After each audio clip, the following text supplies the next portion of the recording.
This is doctor Shravya working at cell health. ఈరోజు మనం periods టైంలో వచ్చే సమస్యలు, అవి ఏ న్యూట్రిషనల్ డెఫిషియన్సీ వల్ల వస్తుంది, దాన్ని కరెక్ట్ చేసుకోవడానికి ఎటువంటి ఫుడ్స్ తీసుకోవాలి, ఇంకా ఈ ప్రాబ్లమ్స్ రాకుండా ఉండడానికి ఎటువంటి ఫుడ్స్ అవాయిడ్ చేయాలి అనేది మాట్లాడుకుందాము. ముందుగా ఐరన్ డెఫిషియన్సీ ఉన్న వాళ్ళకి ఎటువంటి సిమ్టమ్స్ ఉంటాయంటే హెవీ బ్లీడింగ్ అవ్వటము, నీరసం రావటము, అంతేకాకుండా థైరాయిడ్ ప్రాబ్లమ్స్, లో థైరాయిడ్ ఫంక్షనింగ్ అనేది చూడటం కూడా మనకు జరుగుతుంది. ఈ న్యూట్రిషనల్ డెఫిషియన్సీని కరెక్ట్ చేసుకోవడానికి మీరు బీట్రూట్ కానీ, వీట్ గ్రాస్ జ్యూస్ కానీ, లేదా మటన్ లివర్ లాంటివి తీసుకున్నా, లేదా ఫ్రూట్స్ వచ్చేసరికి పోమోగ్రానైట్ కానీ, లేదా స్వీట్ కార్న్ కానీ, బ్లాక్ గ్రేప్ జ్యూస్ అనేది తీసుకున్నా కూడా మీకు ఈ ఐరన్ డెఫిషియన్సీ అనేది కరెక్ట్ అవుతుంది. నెక్స్ట్ వచ్చేసరికి మెగ్నీషియం డెఫిషియన్సీ ఉన్న వాళ్ళకి మూడ్ స్వింగ్స్ కానీ, పిఎంఎస్ కానీ, పెయిన్ఫుల్ పీరియడ్స్ కానీ చూస్తారు. దీన్ని కరెక్ట్ చేసుకోవడానికి మనము పంకిన్ సీడ్స్, ఆల్మండ్స్, ఇంకా క్యాష్యూస్ కానీ తీసుకోవచ్చు. అంతేకాకుండా డార్క్ చాక్లెట్ అయినా కూడా ఉపయోగపడుతుంది.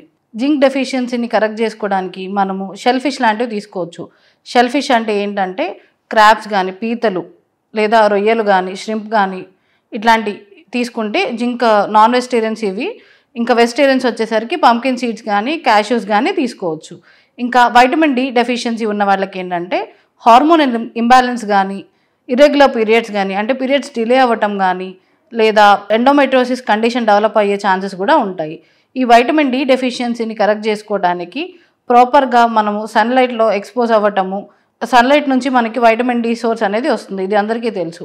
ఇంకా ఫుడ్స్ ద్వారా అయితే ఎగ్గెల్లో కానీ, లేదా ఫిష్ కానీ, ఇంకా సన్ డ్రైడ్ మష్రూమ్స్, వెజిటేరియన్స్ అయితే సన్లో ఎండబెట్టిన మష్రూమ్స్ తీసుకున్నా కూడా మనకి కొంతవరకు వైటమిన్ డి వస్తుందని చెప్పి రీసెర్చెస్ చెప్తున్నాయి. అంతేకాకుండా మనకి జున్ను అని కూడా చెప్పుకుంటారు కదా, ఆవు పాల నుంచి వచ్చిన జున్ను నుంచి కూడా వైటమిన్ డి అనేది వస్తుంది. మీకు ఒమేగా-3 ఫ్యాటీ యాసిడ్ డెఫిషియన్సీ ఉంటే కనుక ఇర్రెగ్యులర్ పీరియడ్స్ కానీ, స్కాంటీ ఫ్లో అంటే బ్లీడింగ్ అనేది తక్కువగా అవ్వటం కానీ, లేదా పిఎంఎస్ ప్రీ మెన్స్ట్రువల్ సిమ్టమ్స్ కానీ మీరు చూడొచ్చు. దీంట్లో మీరు కరెక్ట్ చేసుకోవడానికి ఏమేమి తీసుకోవచ్చు అంటే ఫిష్ మంచిగా తీసుకోవచ్చు, ఎగ్ యోక్ తీసుకోవచ్చు.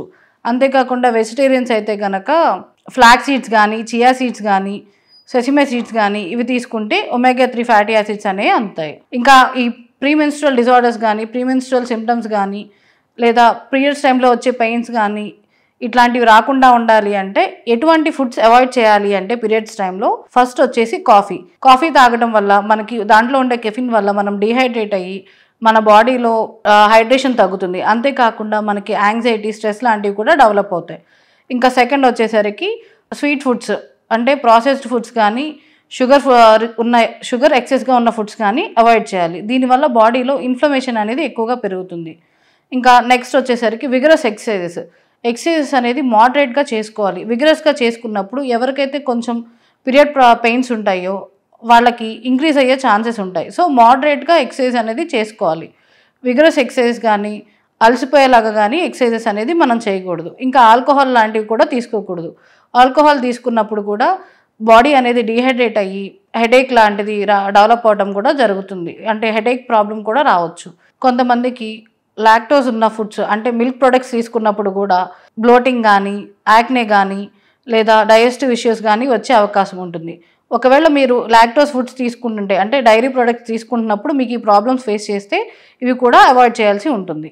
మీకు పీరియడ్స్ టైంలో వచ్చే సమస్యల్ని అబ్జర్వ్ చేసుకుంటూ న్యూట్రిషనల్ డెఫిషియన్సీ ఏమన్నా ఉన్నాయా అని తెలుసుకోవటం వల్ల మీరు పీరియడ్స్ టైంలో వచ్చే సమస్యల్ని అధిగమించవచ్చు.